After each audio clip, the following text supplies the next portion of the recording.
O pescador de boto. Eu acho que na hora que não consegue comer o peixe, eu não solto. Para que fica grelado. Aí, agora você pega ele, tá? Só na ponta. O bicho segurou só na cabeça, hein, velho?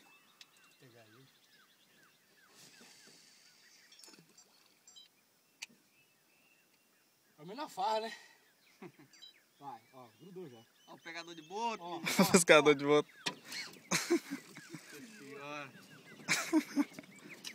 Ah, que é isso, moço? todo jeito.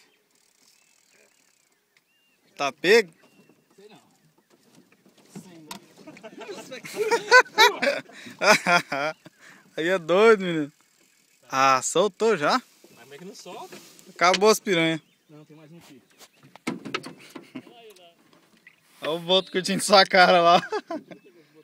Joga outro. Ainda ficou brincando diário, velho. Tá com o peixe soltava.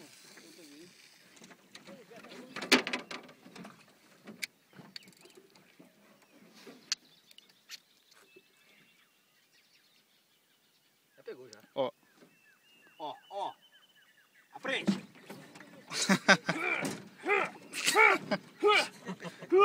Tá bom, moço. Vai soltar. Vai acertar seu primo aí, idiota.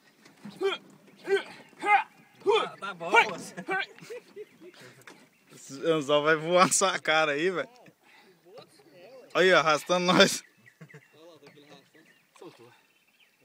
Pega a piranha, sai daí, sai daí. Não, pode pôr o peixe pequenininho. E vai em tu.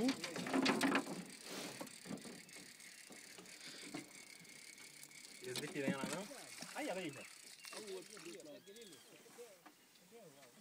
Ali já? Ó, moço, continua aí, velho. Se pega aí, se vai. Não pega, hein? Pegou um lambarizinho, pegou. Esse bicho é safado. Olha o outro pescador de boto. Aí ele aqui, já deu pertinho. Vai jogar, quê?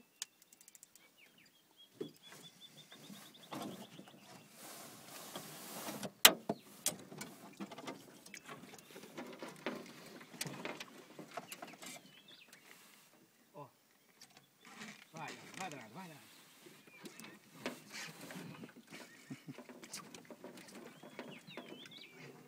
Esse bicho tem a boquinha pequenininha, né?